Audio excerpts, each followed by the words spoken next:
Following format,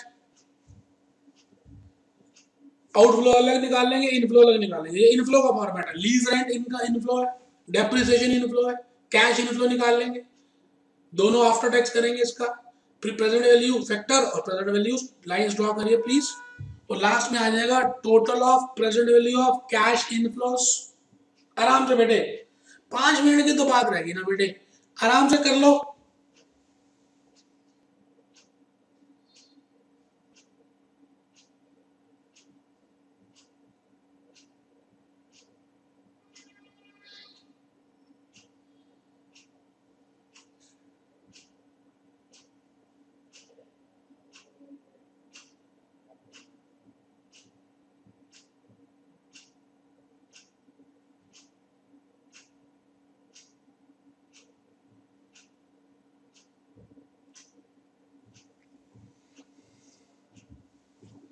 लिख लिया बेटे? तो लास्ट में रिकमेंडेशन है बस, NPV is equal to total of present value of inflows minus cash outflows, total of present value of cash inflows minus outflows. If NPV is positive, then lease the asset. If NPV is negative, then do not lease the asset. खत्म? खत्म है बेटे, मेहनत कर रहे हैं बेटे, प्यार है ना, मेहनत कर रहा हूँ, ये कंसेप्ट भी बता रहा है लेजर का। वैसे लेजर का कंसेप्ट आज तक सीएस में नहीं आया, लेकिन बेटे आ सकता है, एक क्वेश्चन तो जरूर करके जाए। लो बेटा खत्म है, और कुछ लिखना ही नहीं है। लो बेटे चलो जी, मैं अब आपसे ये कहना चाह रहा हूं कि जब भी आप लीज वर्सेस बाइंग का क्वेश्चन करें तो आपको इस बात का ध्यान रखना है कि आपको उसने ओनर के लिए पूछा है या यूजर के लिए पूछा है। यूजर का मतलब है लेजी के लिए पूछा है या लेजर के लिए पूछा है, क्योंकि अभी हम जो क्वेश्चन करने वाले हैं 7th, उसमें लेजर के लिए पूछा है। और यूजर में भी लीज ऑप्शन पूछी है या ओनरशिप ऑप्शन पूछी है, और ओनरशिप में भी लोन एग्रीमेंट है या हायर परचेज एग्रीमेंट है। बेटे हमने ये कर लिया, हमने ये कर लिया, अब बस यही करने जा रहे हैं कि अगर लेजर के लिए पूछा जाए जो ओनर है तो हम क्या करने वाले हैं। बेटे बड़ी सिंपल सी बात है, आप बताइए, एक लीजिंग कंपनी है, मान लेते हैं बार्कलेस फाइनेंस, नाम सुना है सबने, बार्कलेस फाइनेंस, मुथ्थू फाइनेंस, है ना। ये कंपनियां मान लेते हैं, ये कंपनियां लेजर कंपनियां हैं, ये धनी कंपनियां हैं। ये एसेट खरीदती हैं और फिर किराए में दे देती हैं, इनको नहीं चाहिए होता। एसेट खरीदती हैं, एसेट खरीदती हैं और फिर एसेट्स को किराए में दे देती हैं, एसेट्स को किराए में दे देती है। ये अपने लिए एसेट्स नहीं खरीदती, ये दूसरों के लिए खरीदती हैं, क्योंकि ये धनी कंपनियां हैं। अब ये बात ये कंपनी सोच रही है कि मैं एसेट अगर खरीदती हूं तो मेरी जेब से 10 लाख रुपए चले जाते हैं, मान लेते हैं ये आउटफ्लो है, और अगर मैं ये इसको किराए में दे देती हूं तो मुझे लीज रेंट मिलता है, डेप्रिसिएशन का बेनिफिट मिलता है, स्क्रैप वैल्यू का बेनिफिट मिलता है। लेकिन बेटे lease rent profit and loss में क्रेडिट होता है, डेप्रिसिएशन प्रॉफिट एंड लॉस में डेबिट होती है, और दोनों के ऊपर टैक्स का इंपैक्ट आता है। तो मैं आपसे ये कहना चाह रहा हूं कि लीज रेंट जो भी हम दे रहे हैं, जो भी हमें मिलेगा, लेजर को तो मिलेगा, तो उसको नेट ऑफ टैक्स देखेंगे, मतलब वो देख लेंगे हम, फिर कैश इनफ्लोस कैलकुलेट करेंगे और इस कैश इनफ्लो को इस आउटफ्लो के साथ कंपेयर करेंगे। और बेटे नॉर्मल क्वेश्चन बन गया, इसमें कुछ है ही नहीं कि मैं लोन लूं नहीं लूं, मैं तो धनी कंपनी हूं, मैं तो मुथ्थू फाइनेंस हूं, मैं तो लेजर हूं, मैं तो लेजर के लिए सोच रहा हूं कि मुझे ये काम करना चाहिए नहीं करना चाहिए। आप मेरी बात समझ रहे हैं ना। तो आइए हम क्या करेंगे, बड़ा ही सिंपल से 3 स्टेप्स फॉलो करेंगे। कौन से 3 स्टेप्स बेटे? 3 स्टेप्स हम फॉलो कर देंगे। हम सबसे पहला स्टेप आउटफ्लो निकाल लेंगे, दूसरा स्टेप इनफ्लो निकाल लेंगे एक फॉर्मेट बनाकर, और तीसरा स्टेप प्रेजेंट वैल्यू करके रिकमेंडेशन लिख देंगे। तो एक क्वेश्चन तो जरूर बेटे बनता है, क्वेश्चन नंबर 7। अब मैं खोल नहीं रहा क्वेश्चन, आप आराम से एक बार, मैं चाहता हूं कि आप देख लें कि वो क्वेश्चन 7 है क्या। चलिए खोल ही दिया। A company is considering the lease of an equipment. A company is considering the lease of the equipment. एक कंपनी एक इक्विपमेंट को लीज में देने के लिए सोच रही है। उस एसेट की परचेज प्राइस है 3,50,000 रुपए। The equipment has a life of 5 years.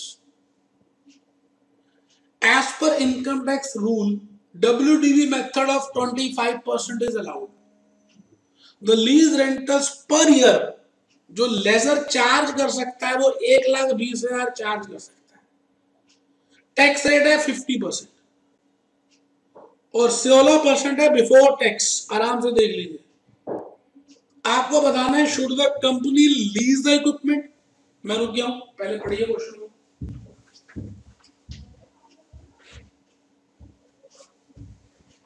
मैं बेटा रुक गया हूं, अब आराम से क्वेश्चन को पढ़िए। मैं इसी क्वेश्चन को करने जा रहा हूं। पहली बात, मैं इस क्वेश्चन में एक नोट लिखूंगा, this question is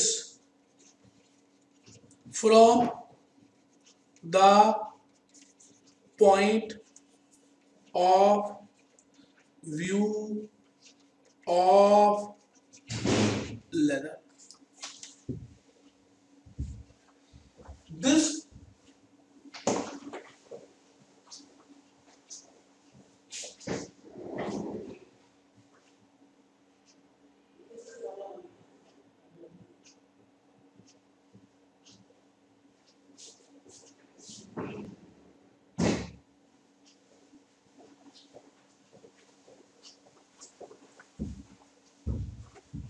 This question is from the point of view of leisure. दिख भी रहा है। So we will calculate, जैसे नॉर्मल कैपिटल बजटिंग का क्वेश्चन हो गया, we will calculate cash outflows. हम सबसे पहले कैश आउटफ्लोस निकालेंगे, कैश इनफ्लोस, और लास्ट में निकालेंगे एनबीवी। Third step एनबीवी। बेटे आउटफ्लो निकालेंगे, बेटे इनफ्लो निकालेंगे, और बेटे क्या एनपीवी निकालेंगे। 3 स्टेप्स फॉलो करेंगे।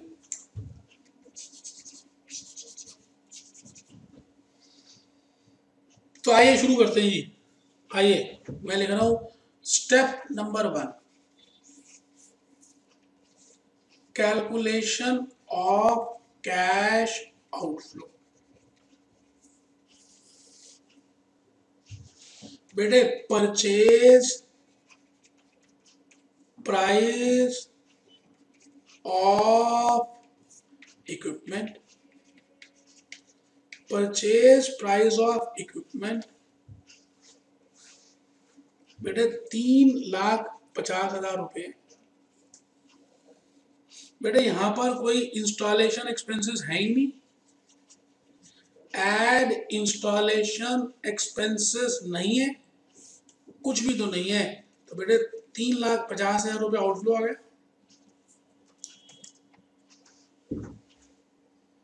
स्टेप नंबर 2,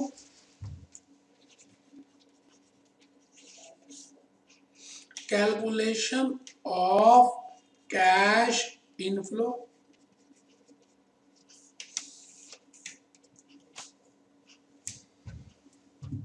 बेटे इनफ्लो कैसे निकालते हैं पता है?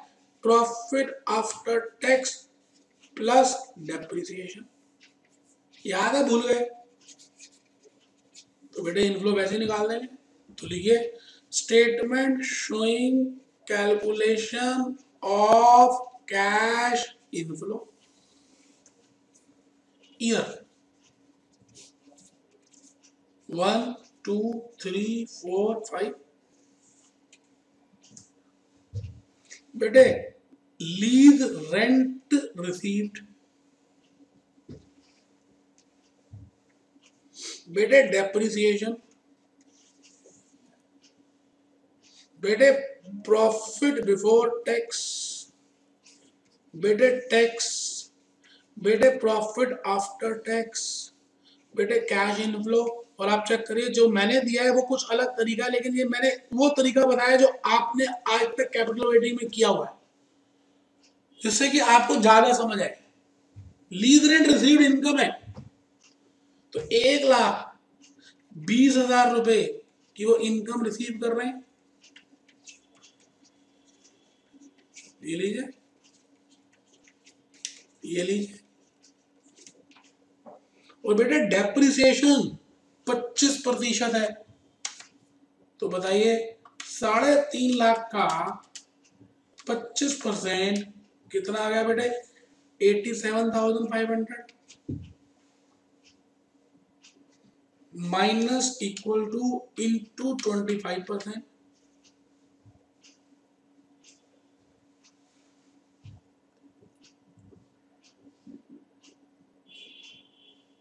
$65,625 minus equal two into 25%, 49,219 minus equal to into 25%, 36,915 minus equal to into 25%, 27,685। आराम से बेटे डेप्रिसिएशन देख लीजिए।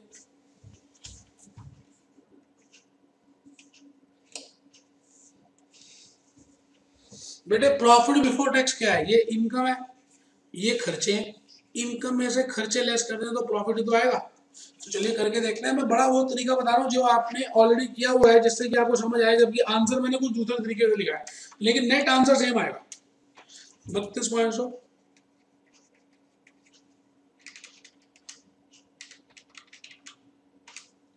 54,375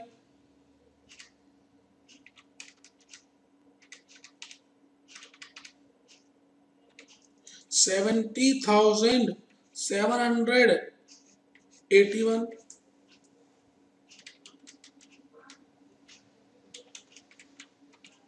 83,085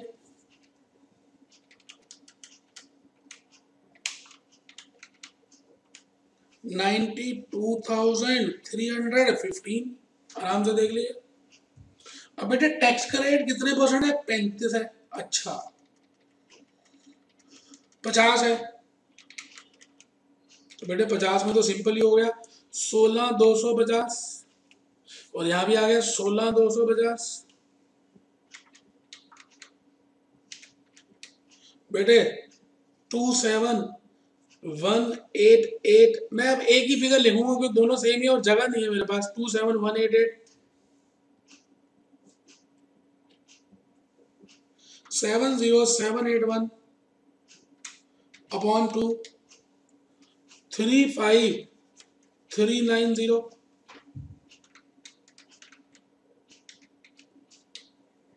41543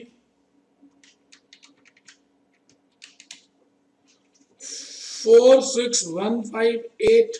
आराम से देख लीजिए बेटे, ये फिगर यहाँ पे भी आएंगे, मेरे पास जगह नहीं थी इसलिए मैंने एक ही बार लिख दिया। अब 16,250 प्लस 87,500 ये आ गया बेटे। मैं नेक्स्ट पेज में लिख दूं या यहीं पे लिख दूं 1,03,750। परफेक्टर्स में अगले पेज में लिख दूंगा 27,188 प्लस 65,625 92,813। लो बेटे आप तो मदद नहीं कर रहे, मैं खुद ही करता जा रहा हूँ। 35,390 प्लस 49,219 84,609 41543 प्लस 36915 ये आ गया बेटा 78458 46158 प्लस 27685 ये आ गया बेटे 73843। मैं रुक गया हूं जी, रुक गया बेटे।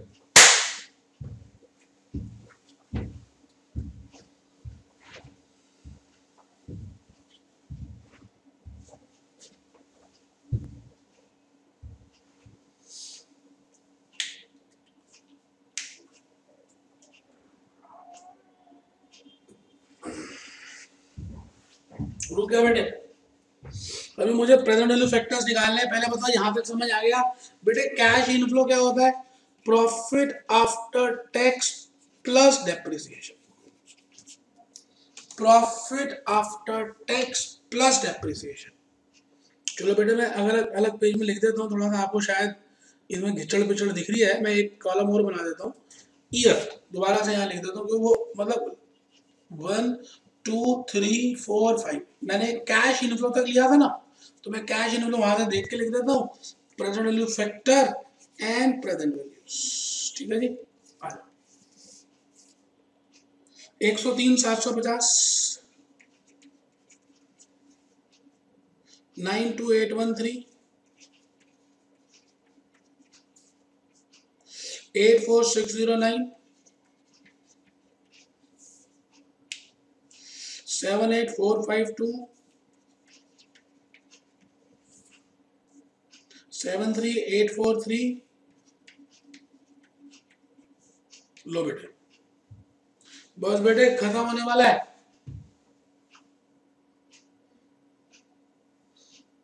8% पे डिस्काउंट कर देंगे बेटे।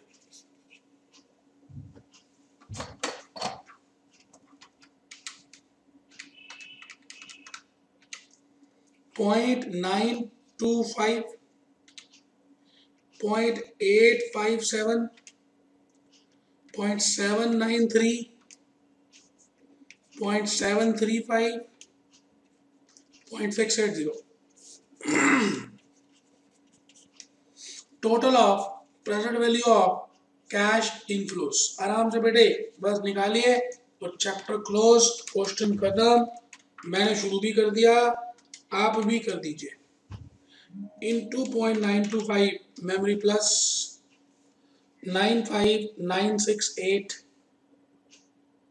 95968 95,968 92813.857 79,540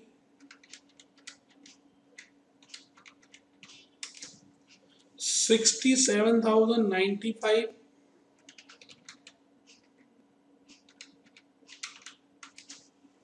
57,662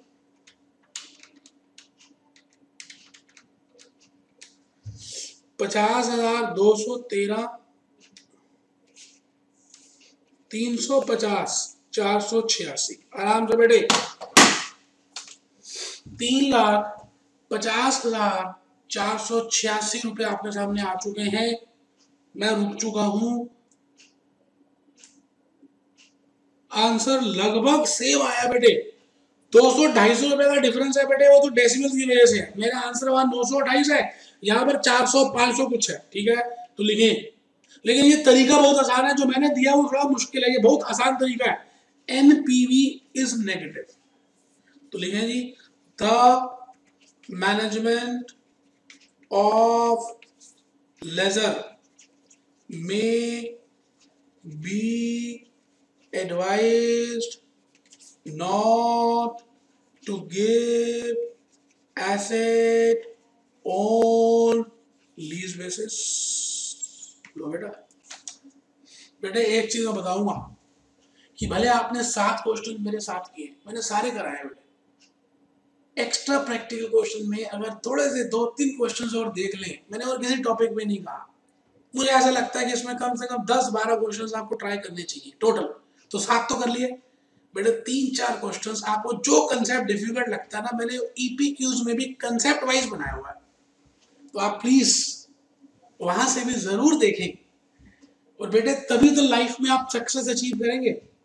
तो बेटे प्लीज आप 7 क्वेश्चंस ये और 3-4 क्वेश्चंस और एक्स्ट्रा प्रैक्टिकल क्वेश्चन से देखें, कंसेप्ट वाइज दिए हुए हैं। मुझे खुशी मिलेगी, भले आप मेरे सामने नहीं होंगे लेकिन आपकी जो वाइब्स होंगी, वाइब्रेशंस मेरे को छुएंगी और आप पास होंगे ना जब, तो मुझे कितना अच्छा लगेगा बेटे। कहते हैं कर भला तो हो भला। बेटे अगर हम भला करेंगे तो हमारा भला ही होगा। तो आप अपना पहले भला कीजिए, हम सबका भला अपने आप हो जाएगा जब आपका भला होगा। इन्हीं बातों के साथ be happy, B jolly, B cheerful. हमेशा मुस्कुराते रहें, हंसते रहें और छोटी छोटी बातों को नजरअंदाज कर दें। Be happy, B jolly, B cheerful. Be happy, B jolly, B cheerful.